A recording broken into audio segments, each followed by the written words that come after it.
হাজিবার শেষ ইচ্ছা ছিল এই দেশের মধ্যবিত্ত সন্তানেরা এই দেশের রক্ষক হয়ে দাঁড়াবে, ভারতের আধিপত্যের বিরুদ্ধে রুখে দাঁড়াবে, আইন সমাজের পক্ষে দাঁড়াবে, যারা নির্যাতিত তাদেরকে নিয়ে আগামী দেশ গঠন করবে।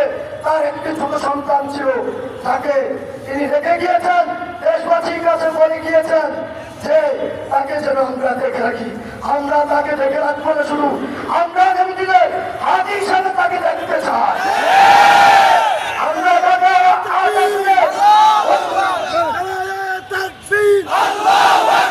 তুমি কে আমি কে এই মুহূর্তে দরকার বিপ্লবী সরকার। তুমি কে আমি কে ইউনুস না হাদি ওসমান হাদিবার ইচ্ছা ছিল তিনি সংসদে যাবেন এবং নিরহ মানুষের জন্য কথা বলবেন, কিন্তু সেই ইনসাফের রাজত্ব তিনি আর দেখতে পারেননি। আমরা চাই ওসমান হাদিবার